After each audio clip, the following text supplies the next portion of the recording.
Yo pensaba que el amor era un refugio, un lugar donde el mundo no podía tocarte, hasta que mi padre me miró con esos ojos que ardían como el sol de Valencia en julio y me dijo, si eres así, no eres mi hijo. Tenía 14 años, y en esa casa de las afueras, con el olor a azahar colándose por la ventana, me convertí en un extraño para siempre. Expulsado como un perro callejero, con una mochila raída y el corazón hecho trizas, caminé bajo la lluvia torrencial que lavaba las calles empedradas, preguntándome si alguna vez volvería a pertenecer a algo. Pero regresé. 10 años después, con el peso de las cicatrices que no se ven, pisé de nuevo el umbral de esa puerta en Ruzafa, el barrio que olía a paella quemada y secretos enterrados. Mi madre abrió, con el rostro surcado por arrugas que no recordaba, y murmuró mi nombre como si fuera una oración fallida, Tomás. Detrás de ella, mi hermano David, el golden boy de la familia, el que siempre había sido el hijo perfecto, me miró con una sonrisa que no llegaba a los ojos. Hermano, dijo, pero su voz era un hilo tenso, como si mi regreso fuera una grieta en su mundo impecable.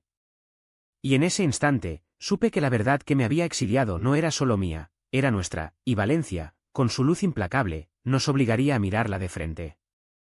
Entré en la casa como un fantasma que se niega a desvanecerse. El salón seguía igual, el sofá de cuero agrietado donde mi padre solía leer El País con un café solo en la mano, la mesa de comedor con sus sillas desparejadas que crujían bajo el peso de las cenas familiares. Pero todo había cambiado. Mi madre, Elena, me abrazó con brazos temblorosos, su perfume a lavanda mezclado con el aroma rancio de la humedad que subía del sótano. Hijo mío, ¿dónde has estado? Pensábamos. No terminó la frase. ¿Pensaban que estaba muerto? ¿O que me había convertido en uno de esos mitos urbanos que corren por las Ramblas, un chico perdido en la noche barcelonesa o en las sombras de Madrid? Le conté lo justo, años en Barcelona, trabajando en bares de mala muerte, durmiendo en colchones compartidos con extraños que olían a tabaco y desesperación.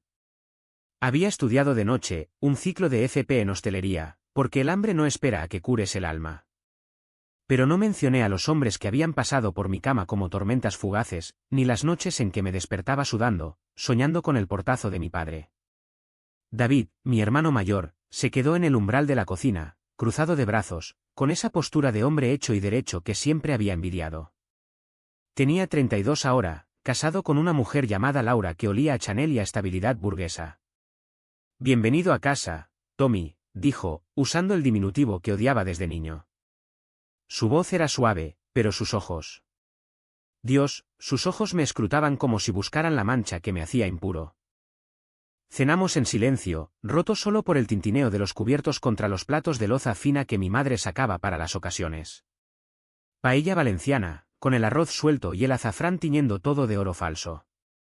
Mi padre no estaba, había muerto 2 años atrás, un infarto mientras conducía por la Mayo del 30, dejando atrás un testamento que dividía la casa entre David y yo, por equidad, decía el notario. Equidad. La palabra me quemaba la lengua. ¿Equidad para el hijo que había echado a la calle por besar a un chico en el parque de Cabanyal? Comí despacio, saboreando cada grano como si fuera veneno dulce, mientras David hablaba de su trabajo en la constructora familiar, de cómo la crisis del ladrillo los había jodido pero sobrevivimos, como siempre. Sobrevivimos. Yo no. Yo había renacido en las cloacas de la vida. Esa noche, en mi antigua habitación con las pósters de fútbol del Valencia CF amarillentos y el armario que aún olía a mi colonia de adolescente, no pude dormir. El colchón era un nido de recuerdos, la primera vez que me masturbé pensando en el cuerpo de un compañero de clase, el pánico al descubrir que mi deseo no era como el de los demás. Me levanté y salí al balcón, donde la brisa del Mediterráneo traía el rumor de las olas lejanas. Valencia dormía bajo un cielo estrellado, indiferente a mis demonios. Pensé en David, en cómo siempre había sido el escudo de la familia, el que sacaba buenas notas, el que jugaba al fútbol sin fallar un pase, el que nunca cuestionó las reglas de mi padre. ¿Sabía en lo que había pasado esa noche? ¿O era parte del pacto silencioso que nos había separado? Al día siguiente, el sol entraba a raudales por las persianas, pintando rayas de luz en el suelo de baldosa hidráulica. Mi madre preparó café con leche y tostadas con tomate, el desayuno de los domingos que ahora era un ritual de viuda. ¿Tu padre se arrepentía, Tomás? Al final, hablaba de ti en sueños. Mentira piadosa, o tal vez verdad a medias. No quise indagar. David bajó las escaleras con su traje de chaqueta, listo para la oficina. Oye, Tommy, ¿buscas curro? Podríamos meterte en la constructora, algo de oficina. Su oferta era un anzuelo disfrazado de salvación. Acepté, porque el orgullo no paga facturas, y porque necesitaba tiempo para desenterrar lo que Valencia había enterrado en mí. Los primeros días fueron una danza torpe de fingimientos. En la obra de la Avenida del Puerto, donde el hormigón se alzaba como huesos de un esqueleto urbano, David me presentó a sus compañeros, tipos curtidos por el sol, con manos callosas y chistes machistas que cortaban como cuchillos. Este es mi hermano, el pródigo, bromeaba él, y ellos reían, ajenos al peso de la palabra. Yo asentía, medía planos, archivaba facturas, pero mi mente vagaba a los callejones de El Carmen, donde la noche anterior había caminado solo, rozando hombros con extraños en bares de luces tenues. Allí, en un tugurio llamado La Noche, un hombre de ojos verdes me había invitado a una copa. No acepté. Aún no. Pero su mirada me recordó que el exilio no había matado el fuego en mí. Una tarde, mientras el sol se hundía en el horizonte tiñendo el mar de sangre, David y yo nos quedamos solos en la oficina prefabricada. Él abrió una cerveza de la nevera portátil y me ofreció una. Cuéntame, Tommy. ¿Qué coño pasó en Barcelona? ¿Drogas? ¿Mujeres? Su pregunta era un guante de terciopelo sobre un puño de hierro. Bebí un trago largo, el amargor bajando por mi garganta como confesión. Amor, David. Solo amor. Él se rió, una risa seca como el mistral. Amor. Eso es lo que nos jode a todos. No dijo más, pero en su silencio, vi el abismo, él, con su matrimonio perfecto, yo, con mis sombras. Y supe que el regreso no era reconciliación, era el comienzo de una guerra sorda. Los días se estiraron como chicle viejo. Mi madre me mimaba con guisos de conejo y croquetas caseras, pero sus ojos se nublaban cuando hablábamos del pasado. Tu padre era de otra época, hijo. Valencia es conservadora, ya sabes. Ya sabía. Valencia, con sus fallas que queman efigies de políticos, con sus señoras en mantilla rezando en la catedral, con sus hombres que beben orujo y presumen de conquistas. Pero también era la ciudad de los Turias ocultos, de los besos robados en el jardín del Turia, de la libertad que brota como agua de una fuente escondida. Yo la amaba y la odiaba con la misma fiereza. Una noche, después de una cena tensa donde Laura, la esposa de David, me miró con esa piedad velada de las mujeres que saben demasiado poco, me escapé al centro. El Carmen bullía de vida, terrazas abarrotadas, grafitis en las paredes que gritaban no al desahucio, música flamenca saliendo de un tablao. Entré en un bar gay discreto, El Deseo, donde el aire estaba cargado de colonia cara y promesas rotas. Allí conocí a Pablo, un profesor de literatura de la universidad con manos delicadas y una risa que cortaba el humo. Hablamos de Lorca, de cómo el poeta había sido silenciado por el mismo odio que me había exiliado. La Granada de Lorca es como esta Valencia tuya, dijo, rozando mi mano. Hermosa y letal. Esa noche, en su piso de Rusafa con vistas al mercado, me entregué. Su cuerpo era un mapa de ternura que borraba las cicatrices, al menos por unas horas. Pero al amanecer, con el sol filtrándose por las cortinas, el pánico volvió. ¿Y si David lo descubría? ¿Y si la familia se enteraba de que el hijo pródigo no había cambiado? Regresé a casa con el olor a él en la piel y encontré a David esperándome en el salón, con una copa de vino en la mano. Llegas tarde, Tommy. Mamá se preocupa. Su tono era fraternal, pero sus ojos brillaban con algo que no era ira, sino miedo. ¿Todo bien? Asentí, mintiendo con la facilidad de quien ha aprendido a sobrevivir. Pero en ese momento, mientras el reloj marcaba las 3 y el silencio de la casa nos envolvía como una mortaja, supe que el secreto que me había ahuyentado estaba a punto de resurgir, y que David, mi hermano, era el guardián involuntario de esa tumba. Los días en la constructora se volvieron rutina, un bálsamo falso contra el torbellino interior. Medía vigas de acero bajo el sol implacable que rebotaba en el hormigón fresco, el sudor pegándome la camisa a la espalda como una segunda piel. David me vigilaba de reojo, corrigiendo mis errores con una paciencia que rayaba en la condescendencia. Mira, Tommy, así se hace un cálculo básico. No es rocket science. Sus palabras eran puñales envueltos en algodón, recordándome que yo era el menor, el fallido, el que había huido. Pero en esos momentos, mientras el polvo del desierto valenciano me entraba en la garganta, recordaba las noches en Barcelona, compartiendo piso con inmigrantes marroquíes que contaban historias de amor prohibido bajo las estrellas de Tánger, trabajando turnos dobles en un bar de Gracia donde los clientes hombres como yo dejaban propinas con miradas cargadas de anhelo. Pablo se convirtió en mi refugio. Nos veíamos en su piso después del trabajo, con botellas de vino tinto de Utiel y discos de Sabina girando en el tocadiscos. Eres como un verso de Machado, me decía, trazando con los dedos las líneas de mi espalda. Exiliado en tu propia tierra. Hablábamos de todo, de la homofobia rampante en las fallas, donde las caricaturas de maricas quemadas en la hoguera eran solo tradición, de cómo Valencia fingía ser cosmopolita con su oceanográfica y sus playas nudistas, pero te clavaba el cuchillo si no encajabas en el molde. Él entendía, porque su propia familia en Alicante lo había repudiado años atrás, dejándolo con una herencia de silencio que solo rompía en la cama. Pero el hogar, esa casa en Ruzafa con sus balcones de hierro forjado y sus macetas de geranios rojos, era un campo minado. Mi madre, con su delantal floreado y sus rezos vespertinos a la Virgen de los Desamparados, intentaba tejer puentes. Cuéntame de Barcelona, hijo. ¿Encontraste a alguien? Su pregunta era inocente, pero me helaba la sangre.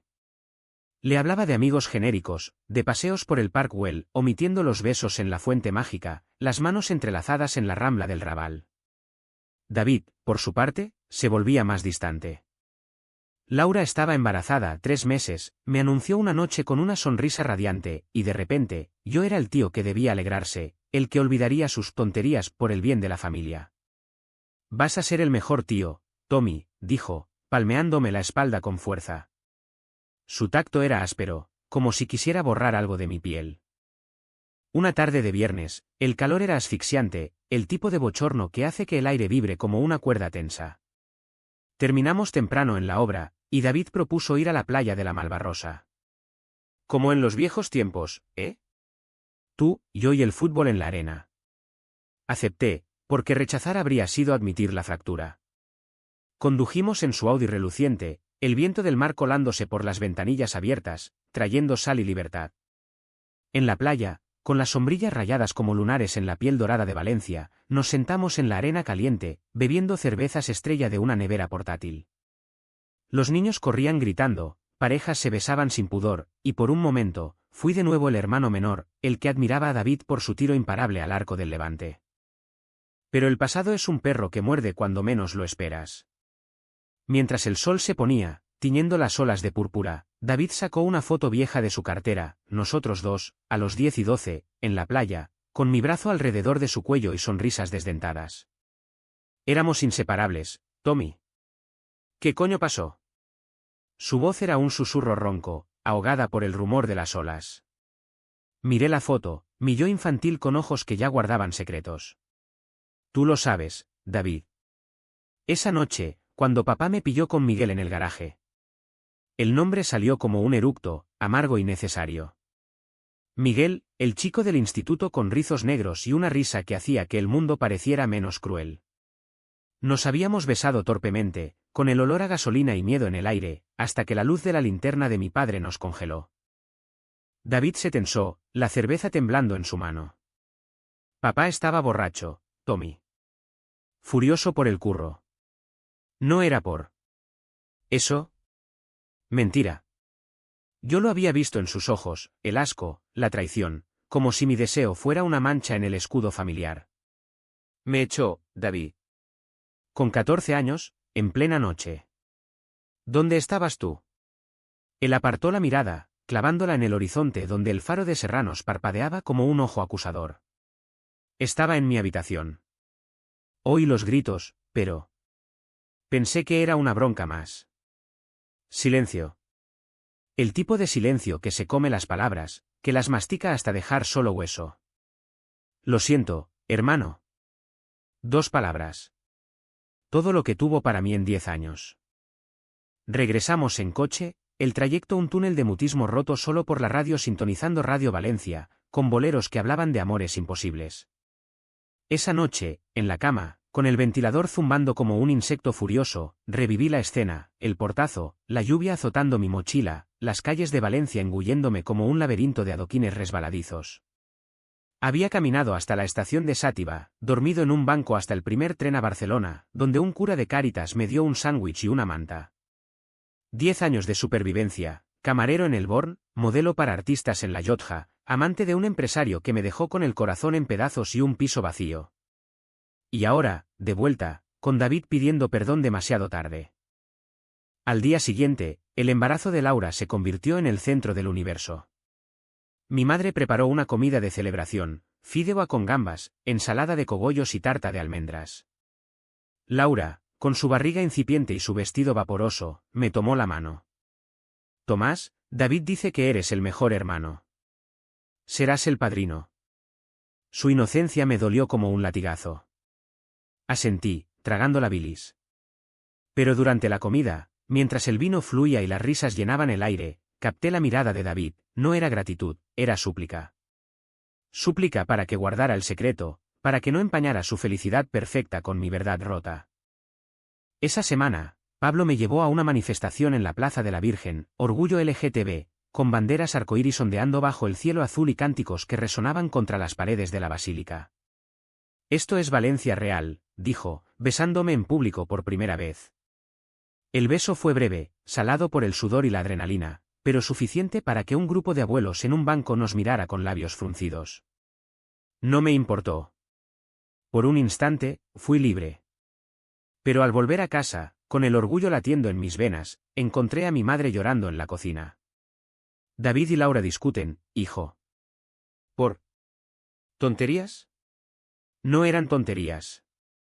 Lo supe cuando él llegó horas después, con los nudillos blancos alrededor del volante invisible, y me arrastró al balcón. No lo entiendas mal, Tommy. Pero Laura oyó rumores. De ti y hombres. No puedo permitir que arruines esto. Sus palabras fueron un mazazo. No era preocupación fraternal, era control. No soy tu vergüenza, David. Soy tu hermano. Él se rió, amargo. En esta familia, ser hermano significa encajar. Papá lo enseñó bien. Y en ese instante, el diqueam que había contenido mi rabia se agrietó. No explotó, no aún. Solo una gota, algún día, tendrás que elegir entre tu fachada y la sangre. Él se fue sin responder, dejando el balcón vacío y el mar lejano rugiendo su indiferencia. El embarazo de Laura avanzaba como un río caudaloso, arrastrando todo a su paso. La casa se llenó de preparativos, cunas de madera de pino traídas de un anticuario en el mercado central, ropita de bebé con bordados de encaje que mi madre cosía al atardecer, con la radio sintonizando serenatas valencianas. Yo participaba en la farsa, pintando las paredes de la habitación del niño en tonos pastel, colgando móviles de estrellas que giraban perezosos bajo la brisa del ventilador. David me lo agradecía con palmadas en la espalda, pero sus ojos evitaban los míos, como si mirarme demasiado largo pudiera contagiarle mi pecado. Pecado. La palabra flotaba en el aire de Valencia, impregnada en las homilías dominicales de la parroquia de San Valero, donde mi madre insistía en que fuéramos por tradición.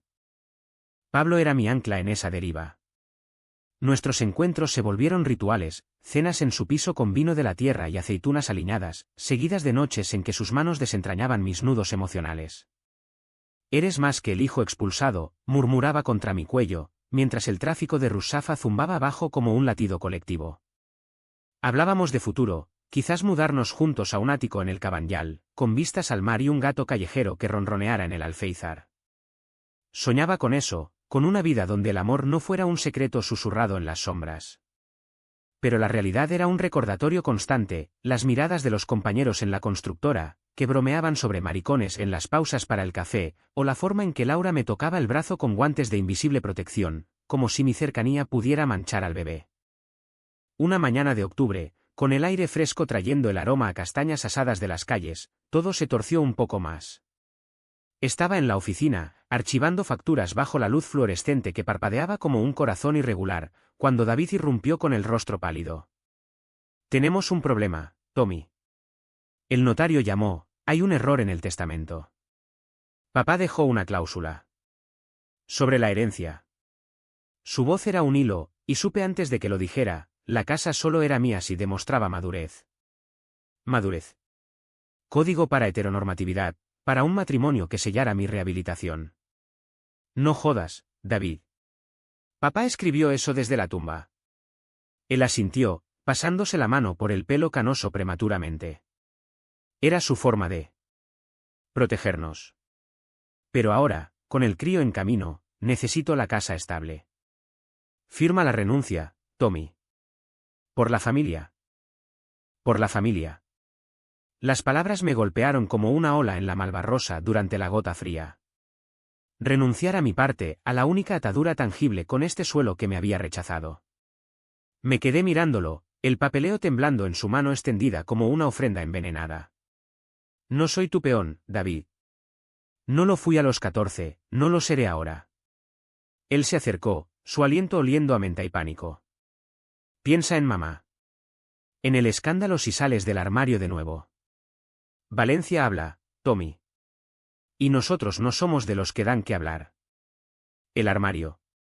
Otra vez esa jaula de madera astillada donde me había escondido de niño, masturbándome en silencio para no despertar demonios. Esa tarde, huí a la playa.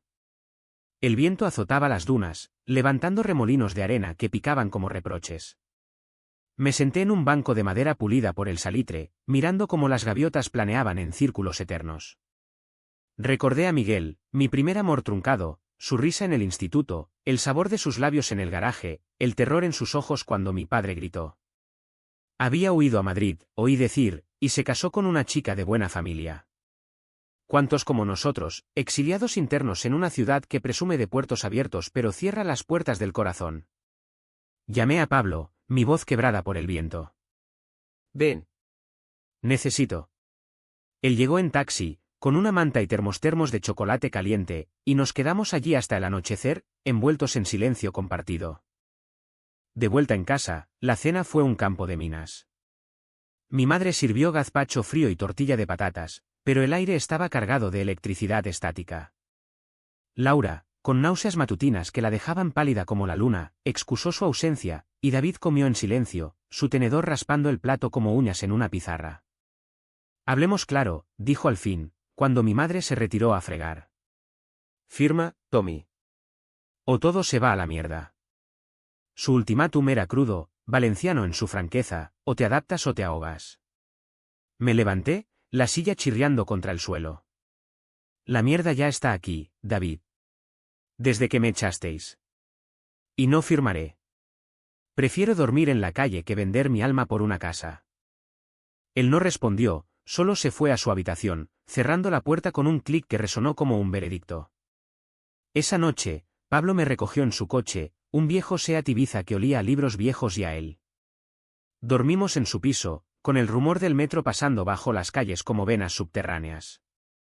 Al amanecer, mientras preparaba café en su cocina diminuta, con azulejos de estilo modernista, me miró serio. Esto no es solo herencia, Tomás. Es tu vida. ¿Qué quieres de verdad? La pregunta me paralizó. ¿Quería venganza?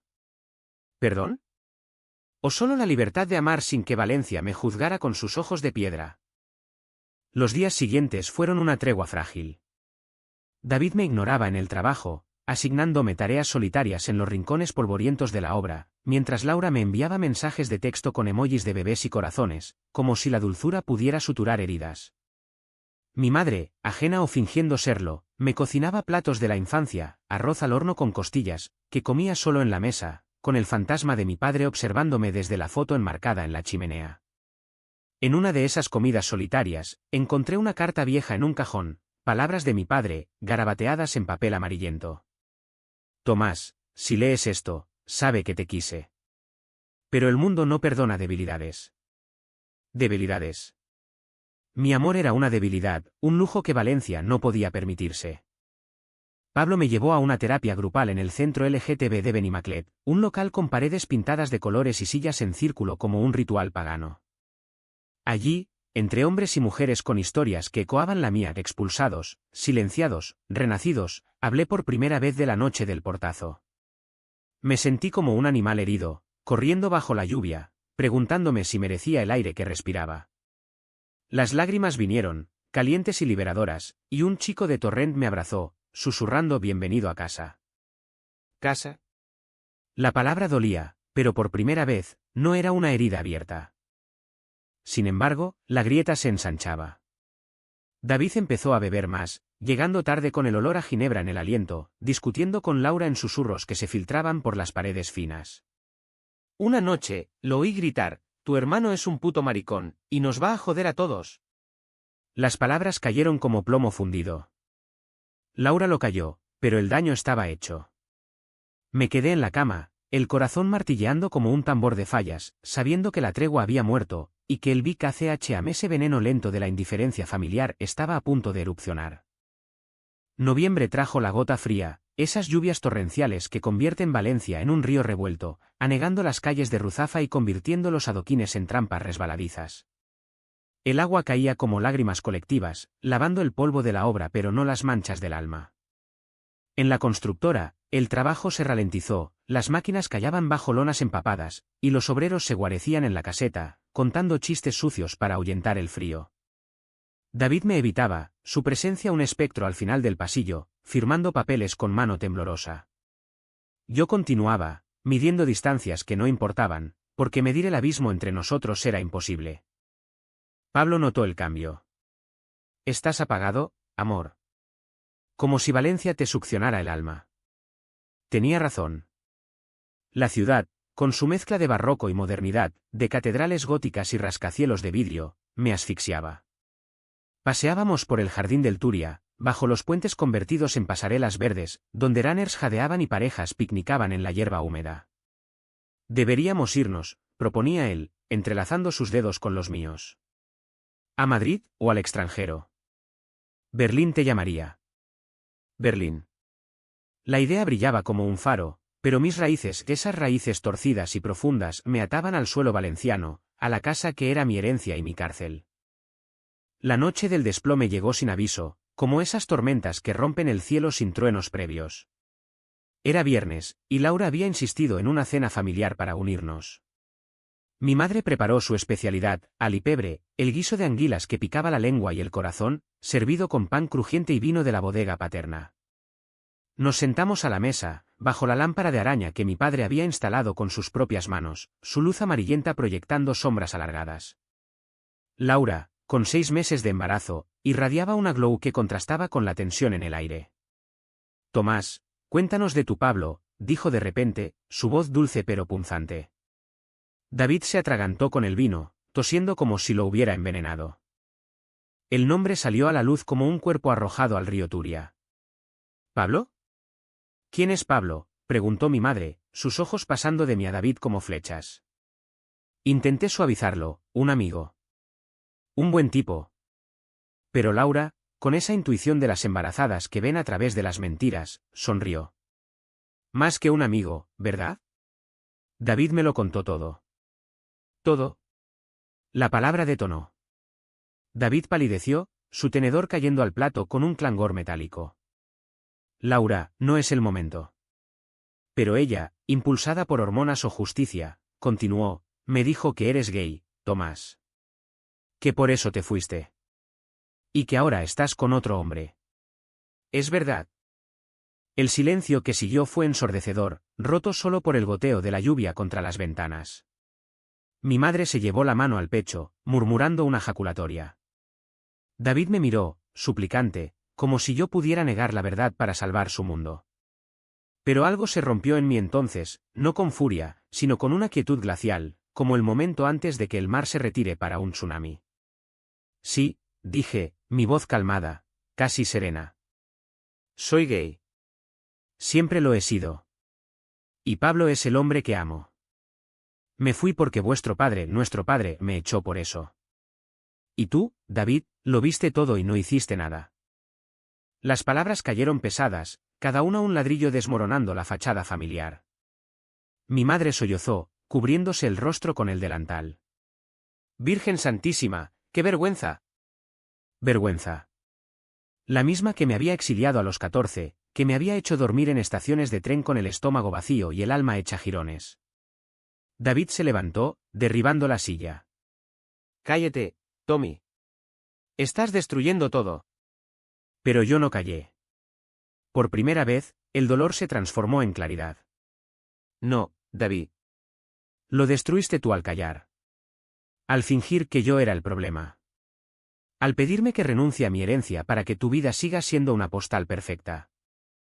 Laura intervino, su voz temblorosa pero firme. David, basta. Tomás tiene derecho a su verdad. Él la miró como si la viera por primera vez, una traidora en su propio castillo. Tú no entiendes. En Valencia, la gente habla. El negocio, la familia.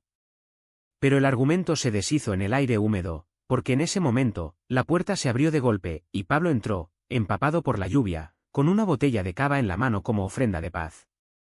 Tomás me invitó, dijo, pero sus ojos decían más, había oído los gritos desde la calle. El caos estalló. Mi madre huyó a su habitación, cerrando la puerta con llave. David agarró a Pablo por el brazo, empujándolo hacia la salida. Fuera de mi casa, maricón. La palabra, cruda y valenciana en su machismo, me atravesó. Pablo se zafó, su rostro una máscara de dignidad herida. No soy tu enemigo.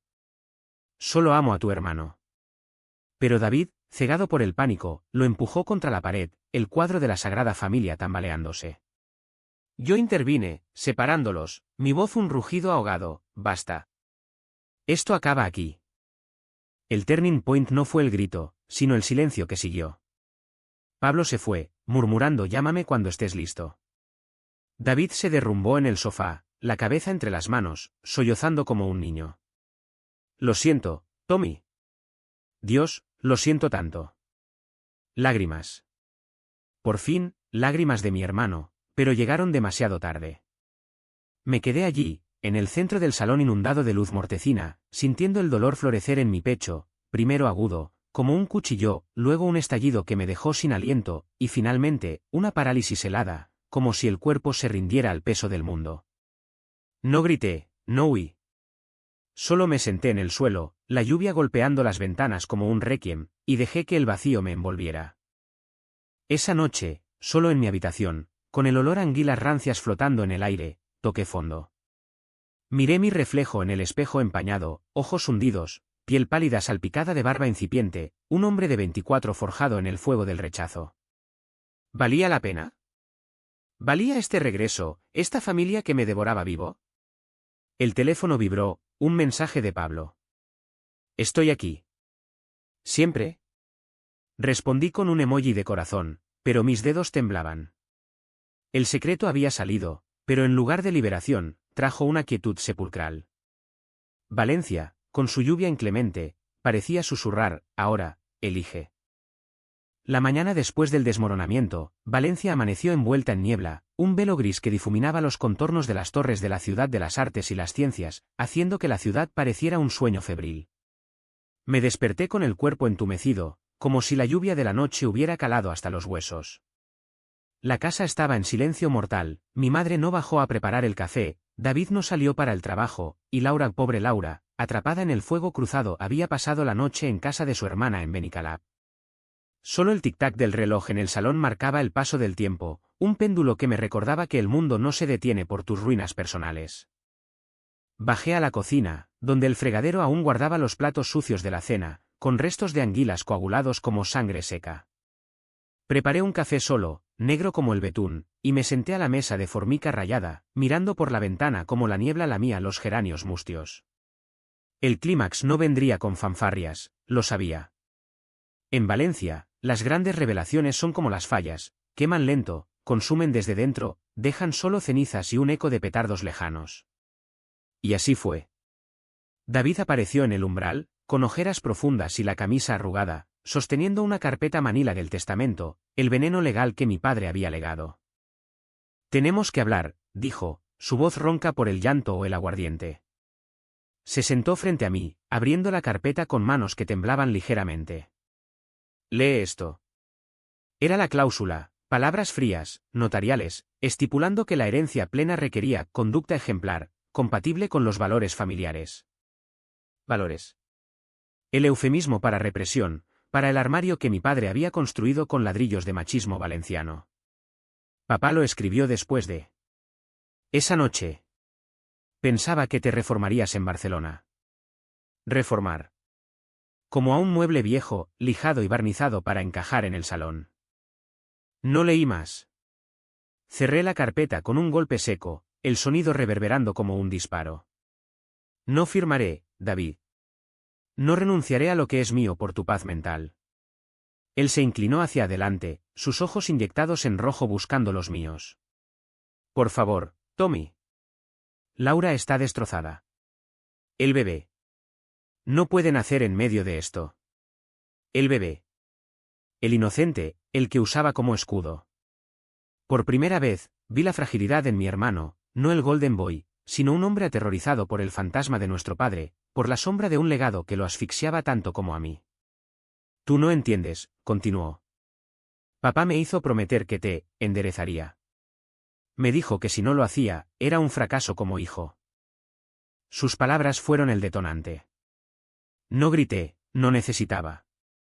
Me levanté despacio, caminando hacia la ventana, donde la niebla se disipaba revelando el azul implacable del cielo.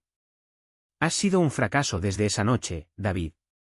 No por no enderezarme, porque no hay nada que enderezar, sino por elegir el silencio. Por dejar que me echaran como a un ladrón, y luego construir tu vida sobre esa mentira. Giré hacia él, mi voz un hilo de acero. Te quiero, hermano. Pero no sacrificaré mi verdad por tu fachada. Pablo y yo. Vamos a irnos. A empezar de cero. Y tú, tendrás que explicarle a mamá por qué su hijo menor se va de nuevo. Porque la familia que tanto proteges se desangra. Él se quedó inmóvil, las lágrimas rodando por sus mejillas sin que las enjugara. No era un clímax de película, con puñetazos y confesiones a gritos, era peor, más real, una disección quirúrgica del alma, donde cada palabra cortaba tejido vivo. No te vayas, Tommy. Por Dios.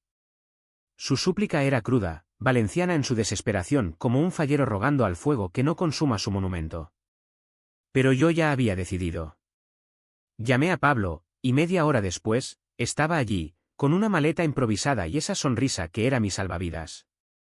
Besé a mi madre en la frente de ella, que había bajado al fin, con el rosario entre los dedos, y le susurré, te quiero, mamá. Recuerda que siempre fui tu hijo. Ella asintió, muda, sus ojos un mar de arrepentimientos no dichos. David no me detuvo cuando salí por la puerta, con Pablo a mi lado y la lluvia cesando como por decreto. Caminamos por las calles de Ruzafa, el pavimento aún brillante de charcos que reflejaban las palmeras y los balcones con ropa tendida. No miré atrás. El corte era limpio, no una huida, sino una elección. En el piso de Pablo, mientras desempacaba mis pocas pertenencias, libros manoseados, una foto de Miguel que guardaba como talismán, sentí el clímax disiparse, dejando un vacío que no dolía, sino que liberaba. Bienvenido a casa, dijo Pablo, abrazándome. Y por primera vez, lo creí. Pero Valencia no suelta fácil. Esa noche, David llamó. No firmes nada. La casa es tuya. Y, lo siento. 2 palabras de nuevo, pero esta vez cargadas de rendición. Colgué, y dormimos con el rumor del mar lejano, sabiendo que el clímax no era el fin, sino el puente hacia lo que vendría. Los días post-despedida fueron un limbo de papeles y promesas rotas. El notario, un hombre seco como un higo pasa con oficina en el ensanche, confirmó la renuncia de David a cualquier objeción, la casa era mía, íntegra, sin cláusulas que mancharan su valor.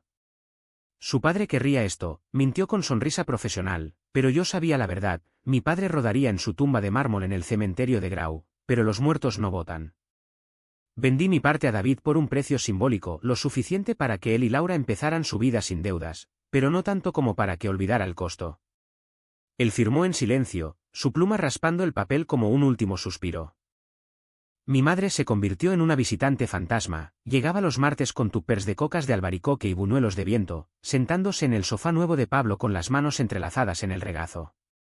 Estoy orgullosa de ti, hijo, dijo una vez, su voz temblorosa pero genuina. Aunque Valencia no lo entienda.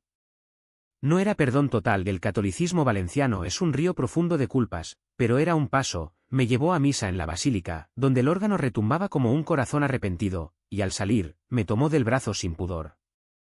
David y Laura se mudaron a la casa familiar, con el bebé un niño llamado Mateo, como nuestro abuelo llorando en la habitación que yo había pintado. David me envió fotos, el pequeño con ojos azules como el Mediterráneo, y una nota: es fuerte, como tú. No respondí de inmediato, pero guardé las imágenes, porque el lazo de sangre, aunque herido, no se corta del todo. Pablo y yo construimos una vida en el Cabanyal, en un piso alto con vistas al puerto donde los barcos faeneros se mecían como cunas. Trabajé en una librería de segunda mano en el mercado del mar, rodeado de volúmenes polvorientos de Baroja y Delibes que olían a tinta y olvido, mientras Pablo daba clases en la universidad, apasionado por poetas que desafiaban el silencio. Las noches eran nuestras, cenas de fideo a casero en la terraza, con el salitre pegándose a la piel y el rumor de las olas como banda sonora. Hacíamos el amor con la ventana abierta, sin miedo a los vecinos fisgones, y por primera vez, el deseo no era pecado, sino celebración. Pero el precio se cobraba en ecos. David empezó a beber en serio, perdiendo clientes en la constructora por resacas que lo dejaban tirado en la oficina. Laura me llamó una noche, su voz quebrada por el llanto: no lo reconozco, Tomás. Se culpa por todo. Dice que te falló. Le aconsejé terapia, un grupo de hombres en crisis como el que me había salvado a mí. Él fue, a regañadientes, y meses después, en una comida reconciliadora en la playa, con el bebé gateando en la arena y el sol de primavera calentando las heridas, admitió: fui un cobarde. Papá me metió el miedo en las venas. Hablamos horas, con cervezas frías y el mar lamiendo nuestros pies, tejiendo un puente frágil sobre el abismo. No era curación mágica, era lógica valenciana, el tiempo y la franqueza, sin dramas innecesarios. Yo, por mi parte, empecé a vivir correcto. Corría por el paseo marítimo al alba, con el viento azotando mi camiseta y el horizonte prometiendo infinitos. Escribí cartas a Miguel, no para enviarlas, sino para exorcizar: sobreviví, amigo. ¿Y tú también? Valencia se reveló en capas, los bares de El Carme donde bailábamos hasta el amanecer, las manifestaciones por derechos LGTB en la plaza del ayuntamiento, donde mi voz se unía al coro sin tartamudear. Pablo y yo adoptamos un gato atigrado llamado Lorca, que ronroneaba en mis rodillas mientras leía bajo la luz de una lámpara de lava. El final no fue un gran cierre, sino un susurro en la brisa de verano. Una tarde, caminando por las calles de Ciutat Bella con Pablo de la mano, pasamos por la casa familiar. David estaba en el balcón, con Mateo en brazos, y nos saludó con una sonrisa genuina, sin sombras. No entró en detalles, no hacía falta. Seguí caminando, el sol filtrándose entre las hojas de los plátanos, y pensé: ¿y si el exilio no fue castigo, sino regalo? La pregunta quedó en el aire, como el aroma a azahar que precede a la primavera. En Valencia, la vida no es un cuento de hadas, es un guiso especiado, con amargor y dulzor entrelazados. Regresé expulsado, y me fui libre. Pero en el fondo, nunca me fui del todo. Porque el hogar no es una casa, sino el coraje de mirarte al espejo y decir: esto soy yo. Y basta.